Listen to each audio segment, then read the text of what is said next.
and welcome to this Easter special of the Vanarama National League Highlights Show. What an enthralling title race we've had this season in the 5th tier, with 3 sides still in with a genuine shout going into the penultimate round of fixtures. Before we bring you the action from those Easter Monday games, Andy has the headlines from Good Friday. Leaders Leyton Orient kept their title charge on course on Friday against playoff hopefuls HARROGATE. In sunny East London, Josh Coulson opened the scoring after just 2 minutes. Justin Edinburgh's men then had to wait until the 2nd minute of added time to seal all 3 points through Matt Harold. Second place Salford stayed in touching distance of the O's after coming out on top in a 5-goal thriller at Boreham Wood. Early goals from Carl-Pierre Gianni, his 9th of the season from centre-back, and fellow defender Liam Hogan had seen the visitors storm in front in Hertfordshire. But a Ralston Gabriel penalty before the interval and a Kieran Murtagh strike drew the hosts level. In the dying minutes, though, Matt Green scored the winner to keep the Ammies within 2 points of the leaders. Solihull Moors in 3rd also kept their title hopes alive with a 2-0 win at Bromley. Jamie Osborne put Tim Flower's men ahead after being teed up by Danny Wright. The big striker then got his own name on the score sheet in the second half, expertly heading home a Jamie record cross. Claiming the National League title looked unlikely for Wrexham, but they kept themselves in the promotion picture with a 1-0 victory against a resilient Sutton side. In front of 5,000 at the racecourse, it took until the 78th minute for the Welsh side to get their goal through Kieran Kennedy. Fylde ensured their season will continue into May for a 2nd year after a 1-0 win over Barnet clinched a playoff spot. National League top scorer Danny Rowe bagged the only goal on the day, taking his tally in the 5th tier to 27. And Eastleigh's playoff hopes suffered a setback at Dagenham and Redbridge. Goals either side of the break from Ollie Harfield and Cheeky Candy ensured a 2-0 defeat for Ben Streven's men. They remained in the final playoff spot, though 3 points clear of Ebbsfleet in 8th. Leyton Orient knew that their fate was in their own hands heading into the last 2 games of the season. 2 wins and a return to the Football League would be confirmed. A win for 3rd-placed Solihull, though, would take them level on points with the O's. Your commentators for this one are the 2 Adams, Virgo and Somerton.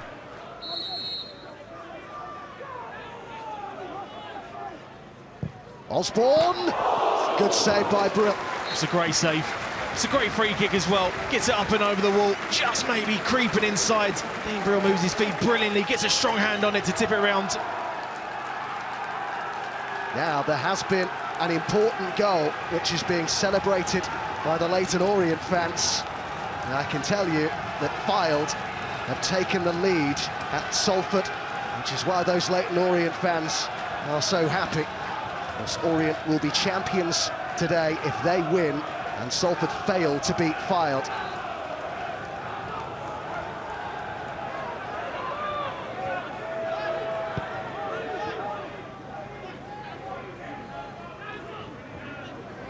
Brophy's done well. And here's Macaulay Bonne. Oh, brilliant save by Boot. What a good stop that was. What a save. Great little play there. Macaulay Bonne can't believe it. It goes through Daly and he would have seen this late. Yes, it's a comfortable height for him, but it's just a reaction save. You have an instinct as a goalkeeper. Quality save from him.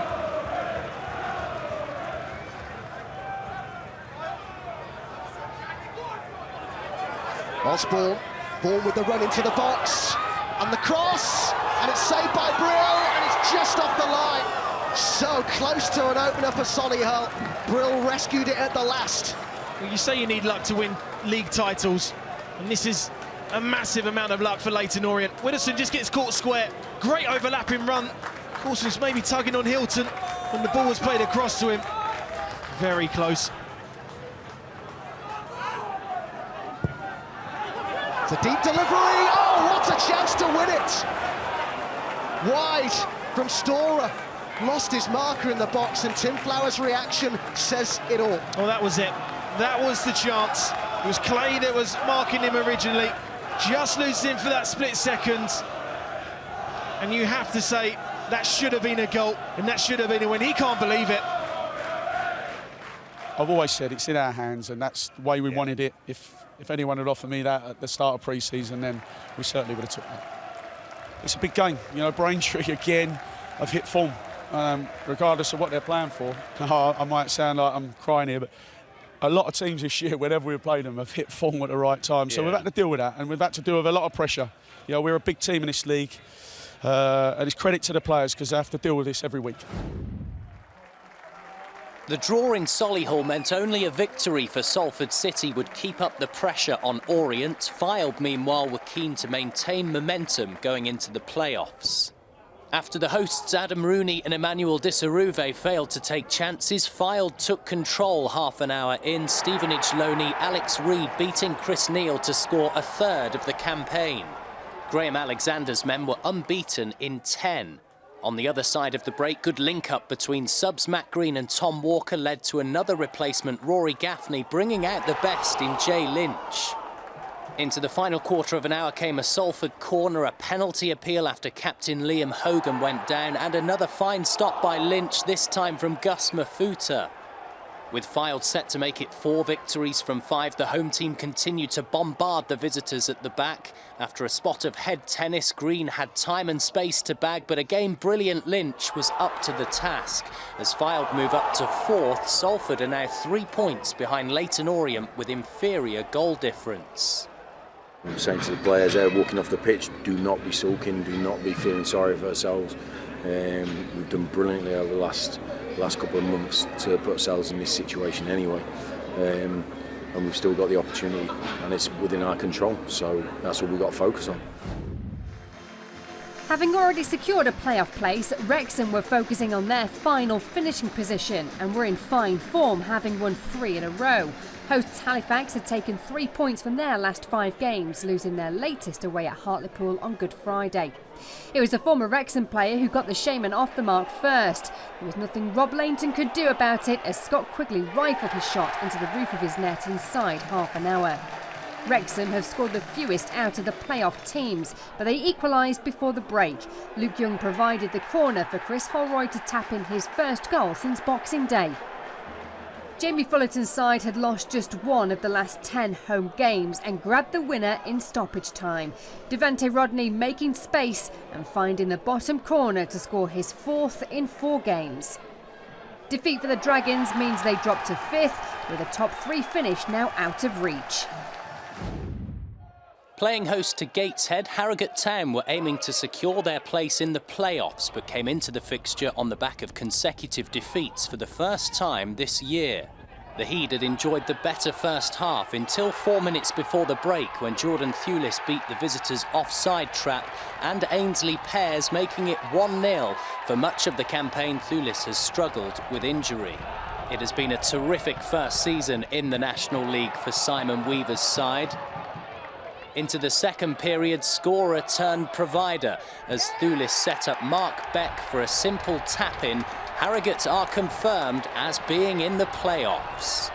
Today, I thought the fans were brilliant in the warm-up. You could see, you know, behind me the new stand. It was just full of positivity when we were warming up in that corner, and I think that really did help the players. And well, so 1,600 there, it felt like a lot more. And they responded to the passing style of play, and you know, hopefully the performance bodes well for the players now.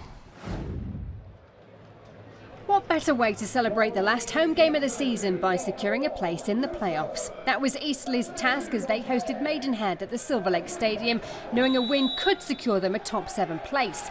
Alan Devonshire's side have never made these encounters easy though, winning all 3 meetings. This game was all about the Spitfires though, who were knocking on the door straight from kick-off. First, Ben Williamson's effort was cleared off the line by Rennie Steer, before Paul McCallum got on the end of a pinpoint cross from Mike Green, but couldn't beat Carl Pentley, who tipped the header away superbly. They were awarded a golden chance on 27 minutes when Mike Fonda was adjudged to have handled the ball inside the area. Penalty to Eastleigh. McCallum wasn't going to miss this time. His 26th goal takes him just 1 shy of league leader Danny Rowe. The game was wrapped up by Eastleigh's second goal before half-time. Mark Yates managing to chip the keeper from the edge of the box. The Magpies couldn't steal the points, and Eastleigh will contest the playoffs for the first time in 4 years. Going into a home game against Dover Athletic, the playoffs were still on for Ebbsfleet United, who have earned more points this season away than in Kent. Gary Hill has been in charge for almost 6 months. Fleet found it difficult in the opening half at the Cufflink Stadium and were thankful for one of the officials' flags ruling out an Alfie Pavey strike for offside. Past the half-hour marker, Bobby Joe Taylor free kick found Mitch Brundle, who put the ball into the back of the net again for Athletic, but once more it wasn't allowed, 0-0. Moments after the restart, a one-sided derby had more drama around the Ebbsfleet goal. Brundle continued to attack for Andy Hessenthaler's side, and so too did Pavey, who was denied this time by the crossbar. Dover wanted victory badly, and in potentially going undefeated in 8 would have to their name the longest current run without losing in the division. On the end of an Anthony Jeffrey delivery, Pavey, who was this time allowed the goal, his 6th of the season. Then right after the opener, the visiting side carried on threatening in the Fleet half, and from only yards out, Jeffrey somehow missed the target. 1-0 it ended, and as Dover finished the campaign strongly, Ebbsfleet failed to qualify for the playoffs. When I come to the football club in November, I told the football players, or the squad of players, they had underachieved. In April, I honestly do believe they've overachieved to get where we've got in that period of time since we've been here. So, all credit to Dover, wish them well, and we'll play our final league game away at Bromley on Saturday. Supporters have been brilliant, and we go from there. Last month, long-serving Sutton United boss Paul Doswell made the surprise announcement that he was stepping down as manager for the rest of the season due to personal reasons. But on Monday, it was confirmed that the 52-year-old has decided to resign after 11 years at Gander Green Lane. Doswell is a revered figure at the club, having guided them from the Isthmian League to the National League playoff spots, as well as leading them to the FA Cup 5th round in 2017 when they faced Arsenal. Here's what he had to say. It's a very, very difficult decision to make. I've absolutely loved every minute of the first 10 years. I found this year, I've got to be honest, very, very difficult. The travelling coming up Monday, Tuesday, Thursday, and obviously on the Saturday has just become too much. And for once, I'm going to sort of put myself first. And my family first. Doswell's departure wasn't revealed until after Sutton's game with Maidstone. Both teams came into this one having lost 2 on the bounce. Third time lucky maybe for one of them to grab a win in their penultimate game. It didn't take long for the hosts to get things started, less than 10 minutes in fact, as Dylan Kearney got the ball to his feet before lobbing goalkeeper Dion Curtis-Henry. The second half didn't start as well though, and Sutton found themselves reduced to 10 men shortly after the restart. Craig Eastman's handball in front of goal earning him a straight red card and rewarding Maidstone with a penalty. Their top scorer Blair Turgott converting from the spot to bring them level. Sutton, who'd won just 2 of the last 13 games, managed to peg themselves back in front, courtesy of Brett Williams. Neset Balicki with a well-weighted pass to the striker, who restored the lead with his first goal since January. But with seconds to go, they conceded a second penalty and ultimately surrendered the victory. Turgott went the same way and celebrated his 14th goal of the season and a share of the spoils. Having won their previous 2 on the road, Boreham Wood headed to the Midlands to face Chesterfield, who are going for 4 in a row at home. Less than half an hour in, the visitors were awarded a free kick in a dangerous position on the edge of the area. Kieran Murtagh took it, beating Shwan Jalal to find the top corner, 1-0. Then right before the interval, pressure from the Spirites paid off as Bradley Barry teed up Tom Denton, who levelled the clash from close range with an 8th goal of the campaign in the National League. Minutes after the restart, John Sheridan's men were awarded a penalty following a handball by Wood's Manny Parry. Up stepped Scott Bowden from 12 yards, converting to make it 9 in his last 9. But approaching the hour mark up at the other end at the Proax Stadium, another spot kick, this time to Luke Garrard's men after Joseph Yarney handled. Like Bowden, Justin Shebu made no mistake. It's 9 for the season for the Brentford loanee. With 20 minutes remaining came a bad challenge from Parry, who was already on a yellow for time wasting. Sent off by referee Josh Smith, Boreham Wood would end with 10 men. Well, the numerical advantage aided Chesterfield, and with 5 minutes remaining, Ellis Chapman out wide set up Denton for his second of the afternoon and 5th of the campaign. The mid-table Spireites take victory in their final home game this term. Braintree have lost just 1 game since being relegated at the end of March. Their late revival had seen them win the last 2 games on the bounce, and next up at Cressing Road were London rivals Dagenham.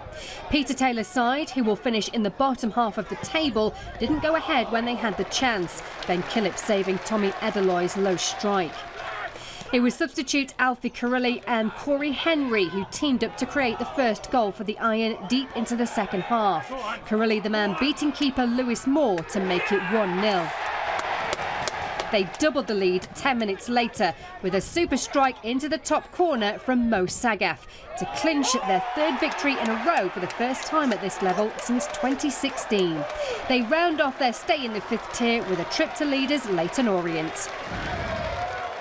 The Hive hosted a mid-table encounter between Barnet, who had lost their last 3, and Bromley, who were without a win in 3.